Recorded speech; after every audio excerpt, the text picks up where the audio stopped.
Hello everyone, I hope you are having a good day and today I'm going to react to Carl Sagan on the existence of God. So this is very interesting for everyone I guess, so let's watch it. My question is, given all these demotions, what is your personal religion, or is there any type of God to you? Like, is there a purpose, given that we're just sitting on this speck in the middle of this sea of stars? Now, I don't want to duck any questions, and I'm not going to duck this one, even though I have high religious personages who are close friends of mine in this room. But let me ask you, what do you mean when you use the word God? This is a very good question because God could be anything, everything that you want. I used to think that people who doesn't know anything about any subject, so they say it's God because that's how you fool uh, when you don't know anything. Well, I guess what my question, it's like, is there a purpose for, I mean, given all these demotions, why don't we just blow ourselves up? Why don't we? Yeah, what is our purpose? I mean, Let me turn the question around. If we do blow ourselves up, does that disprove the existence of God?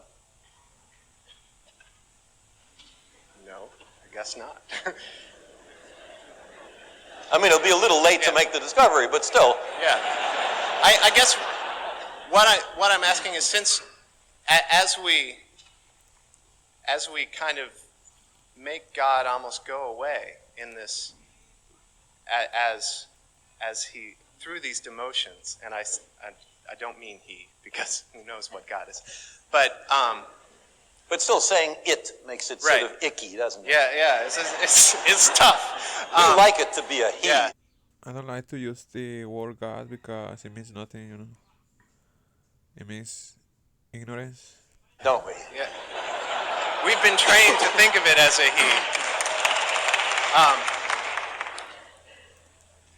It seems that through the ages, humans have created a mythological framework that has always involved often involves some kind of higher spiritual powers. And Every human culture has done that. as that goes away, as we know more and more that, and it seems harder and harder to prove that anything might exist like that, where does that leave us? On our own. This is a very good answer. It's like we are on our own against the universe.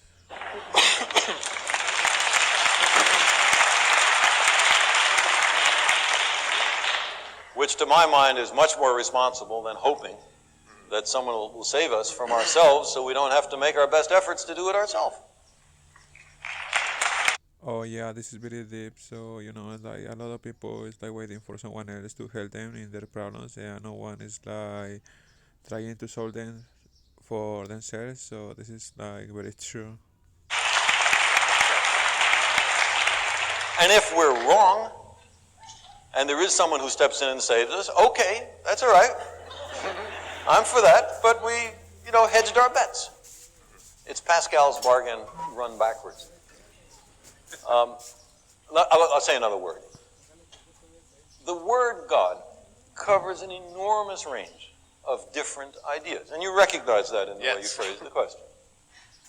Running from an outsized, light-skinned male with a long white beard sitting in a throne in the sky and tallying the fall of every sparrow, for which there is no evidence.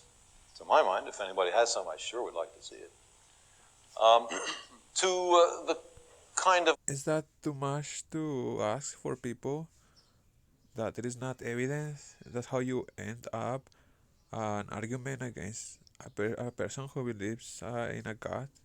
Why people have such a big problem to explain that he dies very easily?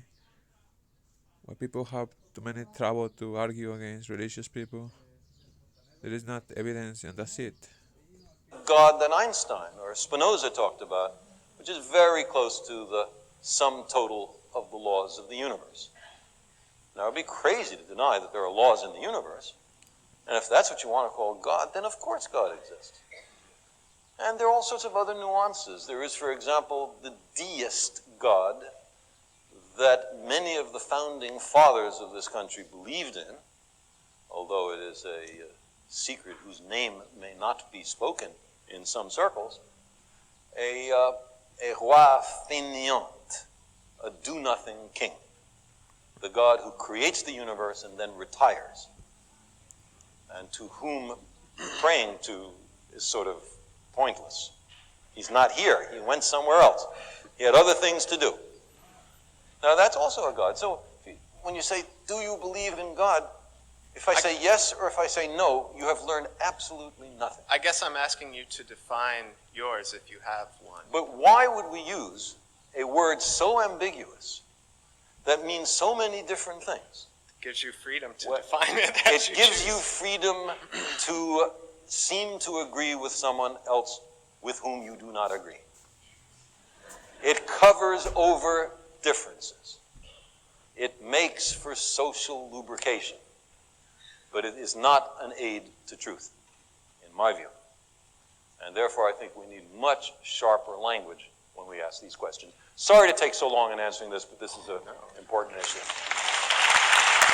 Oh my god, very confusing. I don't have too much to say, like, this guy explained everything very well. I hope you enjoyed this video and see you next time.